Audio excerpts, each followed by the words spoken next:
Welcome to MyPodcast, your go-to to hear from our team members and learn about what's new at Gibson Energy.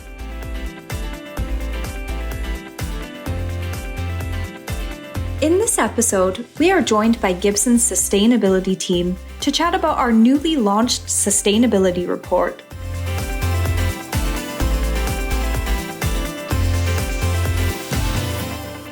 Thanks for joining me today. To get started, why don't we go around and introduce everyone who's joining us as we talk about the launch of Gibson's second sustainability report.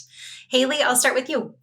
Hi everyone, my name is Haley Glass. I'm a sustainability specialist.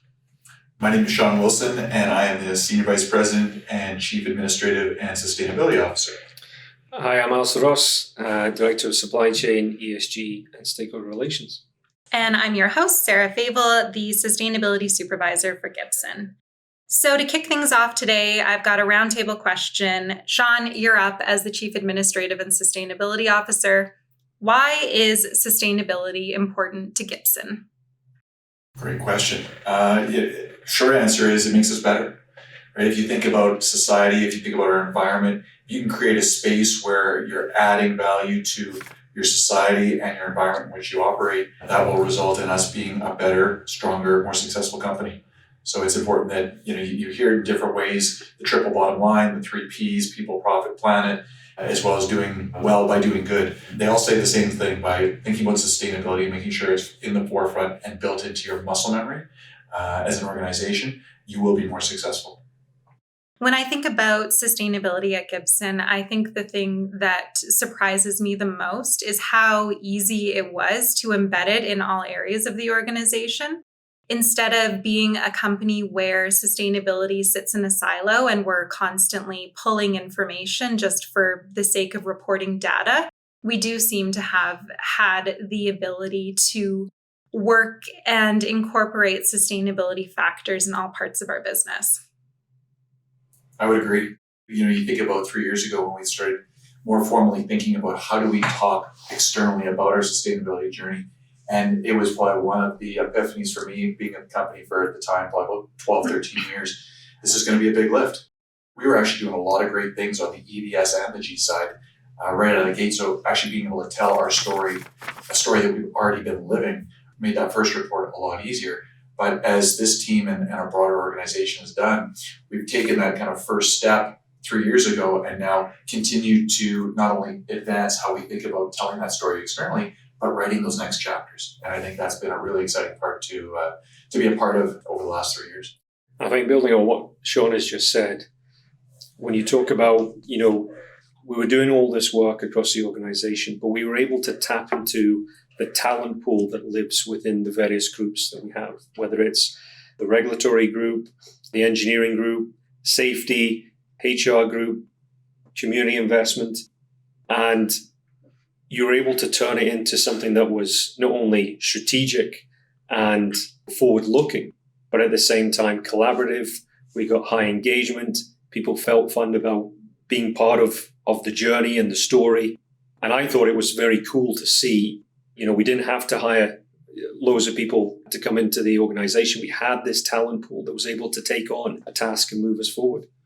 Yeah, I think about supply chain in particular, because when we were writing the 2019 sustainability report, our supply chain section, I think was about 6 sentences long.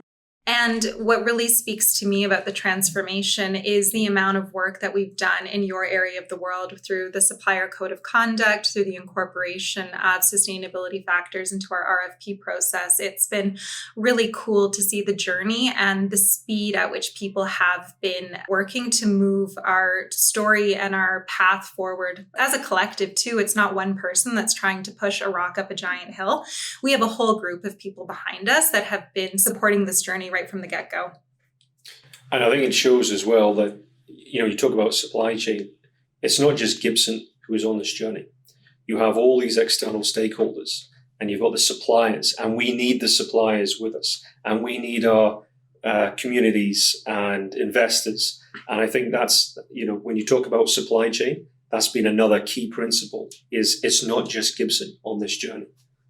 And I think that's what makes it impactful when I think about, one of our largest stakeholders being employees and having them buy into what we're doing, because the only way that we're able to make true transformational change within the company is if we have employees who believe in what we're doing. And I think the cool thing that I've seen over the last few years in particular too is the interest that all people in the organization have taken in sustainability, whether it's some of our new grads, whether it's some of the folks who've been more senior in the organization.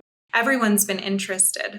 Sean, you've been here for a few years. What do you think the biggest factor in helping us move forward as a company with our employees was?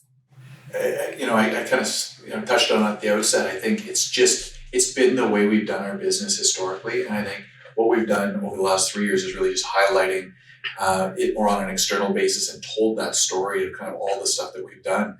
And the nice thing about talking about the story and getting people bought into what we're doing and where we're going is they want to come along. How can I help? And there has not been a shortage in one corner of this organization of people putting up their hand and saying, I'd love to get more involved. How can I do this? And whether that's on the environmental emissions side, how can I look at my assets differently? Whether it's just from an efficiency perspective or just as I design the next project, how can I make those projects less energy intensive, fewer emissions, make it better overall from a E perspective, emissions and environment perspective. But the social and the governance side, again, corners of the organization, D&I, overall kind of talent on the move, just opportunities to continue to evolve how we're thinking about our people, our talent strategies. And then on the governance side, again, I put our record up against anyone in terms of how we think about our business and the importance of thinking about governance as we think about every day engaging in whatever we might do at our organization. So. Yeah, and I think about from a governance lens too, I think one of the things that's been really interesting that I see us doing differently than other companies is the level of engagement that we have from our senior leadership team and the support that we've had, despite throwing sometimes some tough challenges at them. I recall when we were starting to set targets this time last year, the monumental shift there was from our senior leadership team and understanding why we needed these targets. And then all of a sudden, whatever support we had or needed was just available to us. And I think that was something really cool to see was everybody coming together in support of a common goal, specifically through those targets. Yeah, and just to add on to that, I think about the goals and targets that we do have in place and think about them as aspirational. But I think what was really impressive of this team, and credibility has always been kind of a theme as we think about telling our story externally, is the work that went into whether it was the G, the S, or the E targets that we put in place, and how can we get there? Still very aspirational. It's going to be a heavy lift for our organization to actually meet and or exceed those targets. But again, as I think about the work that was done, especially on the E side around net zero, can we get there? We think we can. And I love the passion of everyone involved behind each one of those target and goal settings, that they are aspirational. And going back to your point about senior leadership as well as the board, the support has been phenomenal to get there. So again, looking forward to continue the journey. What I find really exciting about this sustainability report is the fact that we've been able to highlight new areas of focus. And so, Haley, tell me what your favorite thing about working on this document was, or the thing that surprised you the most as we worked through the project. I think what was so interesting for me was to be able to help tell the story of our sustainability journey over the past few years. So when I first joined Gibson, it was the week after our 2019 sustainability report was released. So over the past 2.5 years or so, I've seen so much change and so much improvement across all of our different sustainability priorities. And it's been so amazing to be able to be a part of that journey and to help tell that story through our sustainability report. And also to be able to engage with all the different folks across Gibson that have helped us achieve that journey. Yeah, no, it's a really good point. We've had our foot on the gas for several years, and I think that we've had to adapt to the change that we've seen in the external environment. And so one of the questions that I was thinking about is, why do we do the reporting? What value do we see in sharing that story, aside from being able to tell employees about the great work that's happening across the organization? What value do we think there is for publicly traded companies to be sharing these sort of non-financial metrics and stories? Sean, we'll start with you.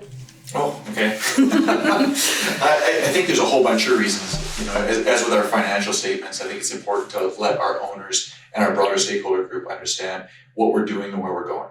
And are we actually doing what we said we were going to do? So that credibility piece, I touched on it earlier, is so critical to the entire storytelling of our ESG journey. You don't want to get over and above your skis or whatever the saying is, but you want to think about, what are we doing? Where can we get to? And really, I've always kind of followed the premise, under promise, over deliver.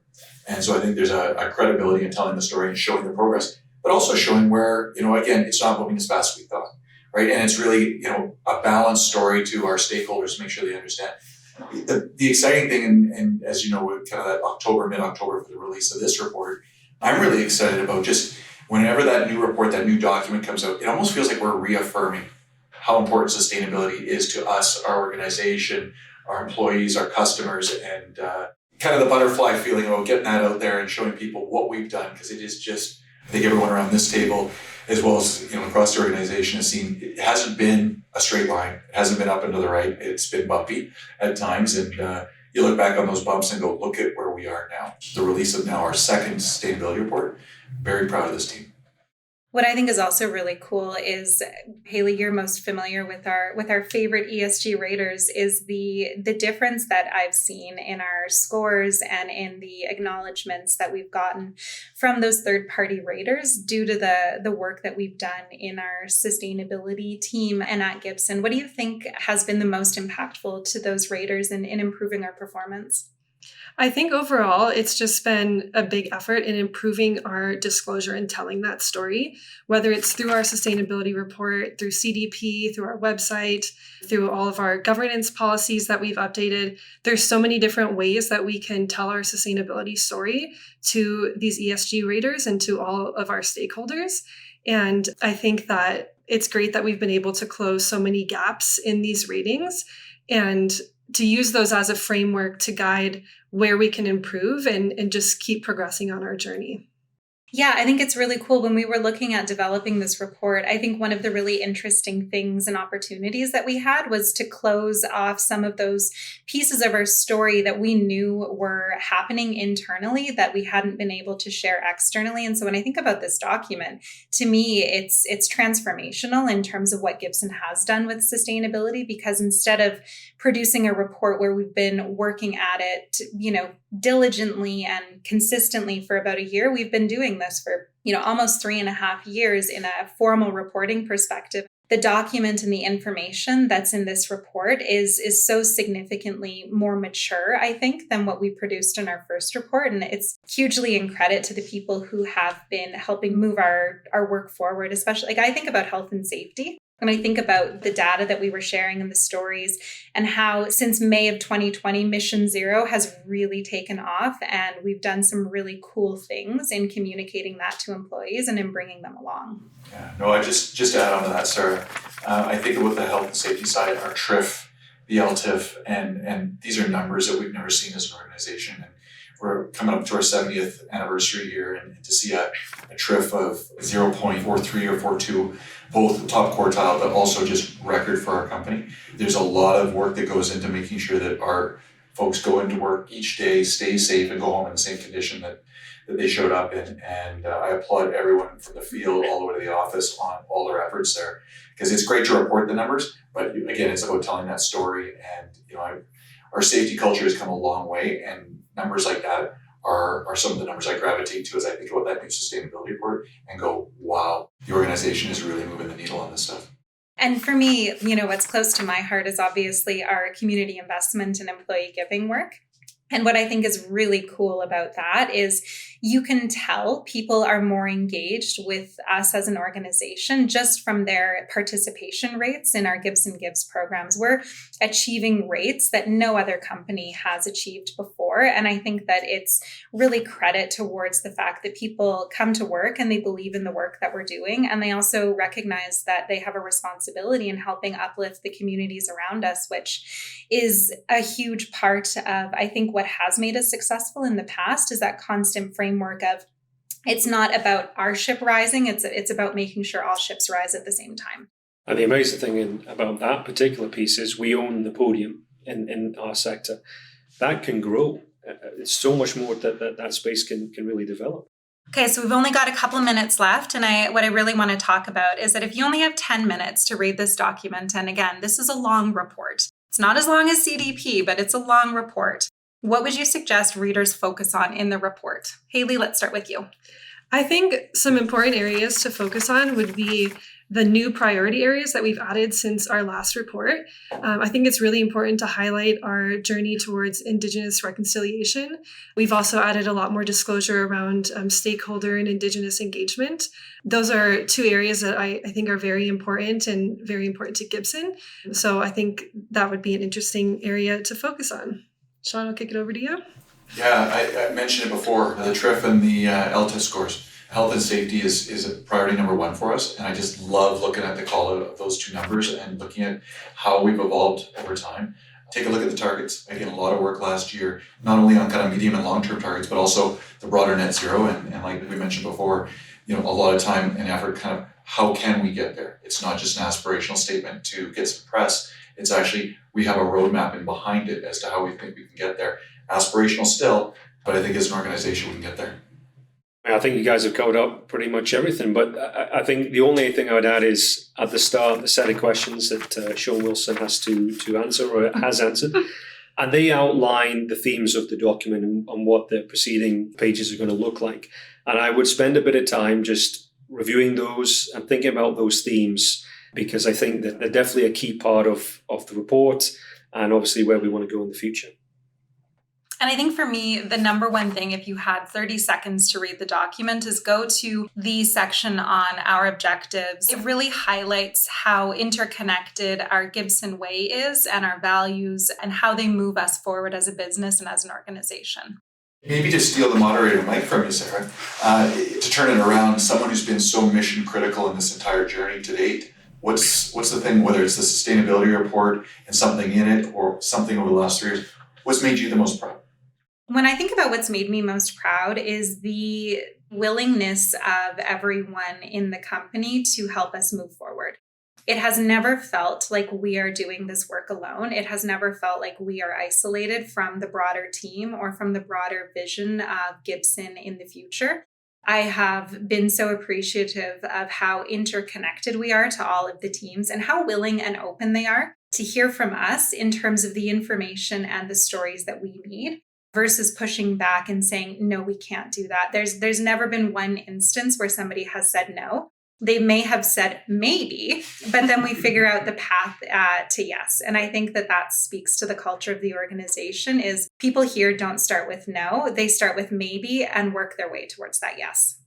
Thank you again for your guys' time, your energy, and your efforts on this document. I know it's not something easy, but I think that this has been probably one of the coolest documents that we've worked on in the last couple of years, and I can't wait to see where we go next. And congratulations to everyone around this table as well as the broader team. This was definitely a group effort, and like you said, Sarah, across the organization, it has been a big lift. And to get us not only to this document in the final stage, but also just to get us to this point in the journey, and looking forward to the future chapters.